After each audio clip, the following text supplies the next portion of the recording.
BA द्वितीय वर्ष के छात्रों का स्वागत है।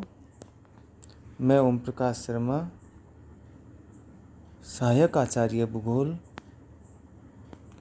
राजकीय महाविद्यालय बामनवास सवाई माधोपुर। ऑनलाइन पढ़ाने की श्रृंखला में मैं आपको एक छोटा सा टॉपिक पढ़ाना चाहता हूँ, द्वितीय क्रिया। इसको पढ़ाने से पहले मैं आपका थोड़ा सा पूर्व परिचय कराना चाहता हूँ। इससे पहले आपने और हमने आर्थिक क्रियाओं के बारे में पढ़ा है। मानव द्वारा की जाने वाली ऐसी क्रियाएं जो उसकी आजीविका को चलाने के लिए मूल आधार प्रदान करती है, या उन क्रियाओं की वजह से उसकी जीविका का निर्वहन होता है। जो एक्टिविटीज़ वो अपनी जीविका को चलाने के लिए किया करता है, वो क्रियाएं 5 प्रकार की होती है। प्राथमिक प्रकार की क्रिया, द्वितीयक प्रकार की क्रिया, तृतीयक प्रकार की क्रिया, चतुर्थक प्रकार की क्रिया, पंचमक प्रकार की क्रिया। मूल रूप से प्राथमिक प्रकार की क्रियाओं में प्राचीन क्रियाएं या भूमि से संबंधित क्रियाएं या मानव की मूल क्रियाएं शामिल होती हैं, जैसे कृषि, आखेट, मत्स्य पालन, पशुपालन। ये सभी क्रियाएं प्राथमिक क्रियाओं में शामिल की जाती है। द्वितीय क्रियाओं में वो क्रियाएं शामिल की जाती है जिनकी शुरुआत प्राथमिक क्रियाओं से प्राप्त अनुभव से होती है, पदार्थों से होती है।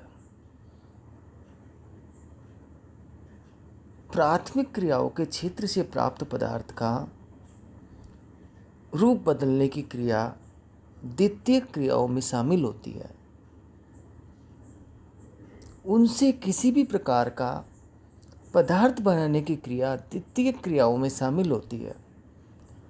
द्वितीय क्रियाओं के बाद आपने वो पदार्थ बना लिया और उस पदार्थ को बाजार में ले जाने के लिए, और बाजार में ले जाने की क्रिया, ले जाने के लिए जिस सुविधा का आप उपयोग करते हो, जो प्रोसेस है, सेवाएं, उसको तृतीय क्रियाओं में शामिल किया जाता है।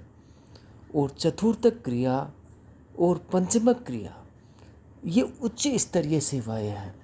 तो मूल रूप से प्राथमिक क्रियाएं हैं मनुष्य ने उस क्रियाओं से उत्पन्न कच्चे पदार्थ का उपयोग करा, या उस क्षेत्र से उत्पन्न, उन क्रियाओं के क्षेत्र से उत्पन्न सुविधाओं का उपयोग किया, उससे द्वितीय क्रियाएं शुरू हुई।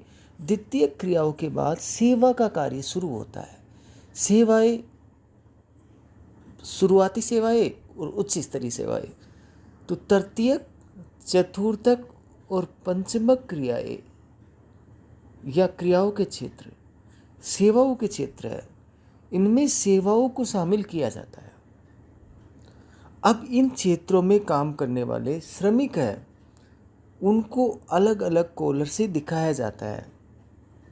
Red, blue, pink, white, Aurum.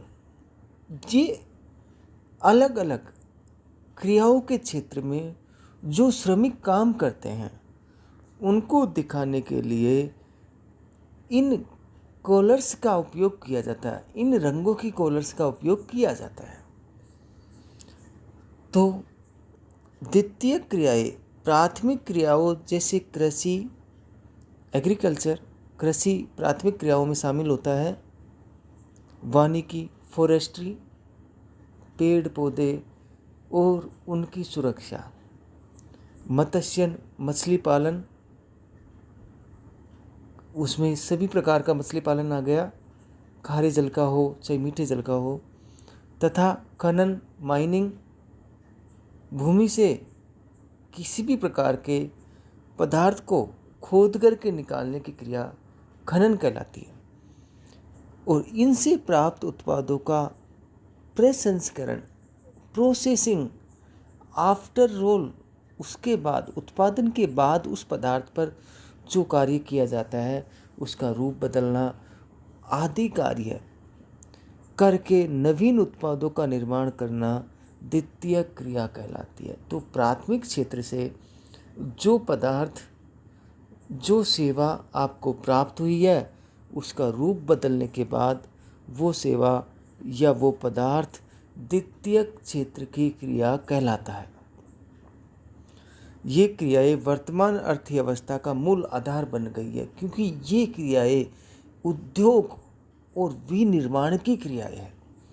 तो किसी भी देश के विकास का आधार और अर्थव्यवस्था का आधार ये क्रियाएं होती है, तथा इन क्रियाओं ने ही पारंपरिक समाज को आधुनिक समाज में बदला है।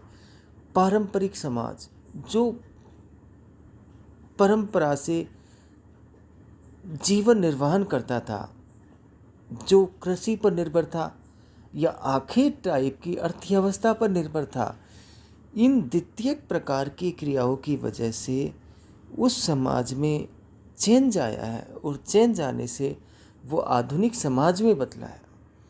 वर्तमान में किसी भी देश की आर्थिक शक्ति का आकलन द्वितीय क्रियाओं द्वारा निर्मित वस्तुओं और उत्पादों के संदर्भ में किया जाता है कि उसके द्वारा उत्पादित वस्तुएं और उत्पाद किस प्रकार के हैं, किस कीमत के हैं, किस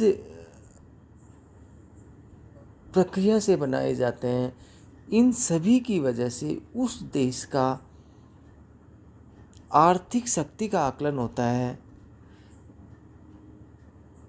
विनिर्माण उद्योग व्यवसाय, मैन्युफैक्चरिंग इंडस्ट्री, इसको यदि अपन शाब्दिक अर्थ निकाले तो मैनस मीन्स होता है हाथों से। तो ऐसी इंडस्ट्री जिनमें हाथों का उपयोग किया जाता है, सामान या वस्तुएं बनाने में हाथों का उपयोग किया जाता है। किसी कच्ची सामग्री का उपयोग करके उसके गुणों और स्वरूप में परिवर्तन कर नवीन वस्तुओं और सेवाओं का उत्पादन करने वाली आर्थिक क्रियाओं को विनिर्माण उद्योग कहते हैं। पर मैनस मीन्स हाथ से। तो विनिर्माण उद्योग में कच्ची सामग्री का उपयोग किया जाता है और उसका रूप परिवर्तित किया जाता है और एक नए पदार्थ का निर्माण होता है। विनिर्माण उद्योग में सामान्यतः इसी कार्य को करते समय हाथ का भी उपयोग किया जाता है। विनिर्माण उद्योग में विभिन्न कच्ची सामग्रियों का उपयोग कर मनुष्य के लिए अधिक उपयोगी वस्तुओं का निर्माण किया जाता है। विनिर्माण उद्योग एक द्वितीय व्यवसाय है। इसमें विभिन्न खनिजों का मशीनों की सहायता से विभिन्न उपयोगों में काम आने वाली वस्तुओं के रूप में परिवर्तित किया जाता है। तो विनिर्माण एक शब्द जो मैनस हाथ से बना हुआ सामान, पर वर्तमान में हाथ से सामान बहुत कम बनाए जाते हैं। अधिकांश मैन्युफैक्चरिंग इंडस्ट्री में विनिर्माण उद्योग विनिर्माण क्षेत्र में भी अधिकांश कार्य मशीनों से ही किया जाता है। इसमें विभिन्न खनिजों की मशीनों की सहायता से विभिन्न उपयोगों में काम आने वाली वस्तुओं के रूप में परिवर्तित किया जाता है। लोहा इस्पात उद्योग में लोहे की अन्य खनिजों के माल, वस्त्र उद्योग में रेशम, कपास आदि के द्वारा विविध वस्त्रों का निर्माण, ये कच्चे पदार्थ थे। इसकी सहायता से आपने विभिन्न प्रकार के वस्त्र बनाए। वो पक्का पदार्थ या कारखाने से निर्मित पदार्थ हो गया। इंजीनियरिंग उद्योग में आवश्यक विभिन्न टेक्निकल वस्तुओं का निर्माण, रासायनिक उद्योगों में दवा, उर्वरक आदि का उत्पादन किया जाता है। अतः विनिर्माण उद्योग में उत्पादित वस्तुओं को मनुष्य के जीवन का आधार माना जाता है। तो इस प्रकार से आपने और हमने द्वितीय क्षेत्र के बारे में पढ़ा, द्वितीय क्षेत्र की क्रियाओं के बारे में पढ़ा, जिसमें उद्योग और विनिर्माण उद्योग आते हैं। औद्योगिक क्रियाएं आती है, कच्चे पदार्थ का रूप परिवर्तन करने की क्रियाएं आती है। बहुत बहुत धन्यवाद।